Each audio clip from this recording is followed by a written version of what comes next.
এখন যাচ্ছি বান্ধবীর বাড়ি, বান্ধবীকে সারপ্রাইজ দিতে। বান্ধবীর আজকে জন্মদিন বলে কথা, তার জন্য একটা নিয়ে নিয়েছি যে কেক। তো চলো সেখানে গিয়ে দেখা হচ্ছে।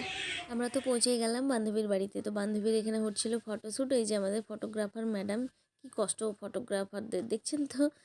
আর বান্ধবীর হবে এখন কেক কাটা। বান্ধবীর মুখের এই হাসিটা দেখে সত্যি এত ভালো লাগে, যতবার দেখি ভিডিওটা যে বলার নেই কিছু। এইভাবেই হাসি খুশি থাক আর এইভাবেই হাসতে থাক। এটা কিন্তু গিফট নয়, তুই খেতে চেয়েছিলি তাই এনেছি। কি হ্যাঁ হ্যাঁ, আর এটা ভালোবাসার গোলাপ নয়, এর ফুলটার নাম কি ভুলে গেছি। হুম, এটা এবার খুলে দেখা। হ্যাঁ, গা দিয়ে দেখে করে ক্যামেরাটা অন আছে না হলে বলতাম। ভালো খারাপ দেখতে হেল্প কি করে দেবো, খুলে দেয়। ওই তো এটা ঠিক বলেছিস তুই। হ্যাঁ, ওইগুলো সব খুলে প্রিয়াঙ্কাকে গিফটটা রেখে দিবি, আর প্যাকিং কাগজ এগুলো সব দিয়ে দিবি সুনন্দা।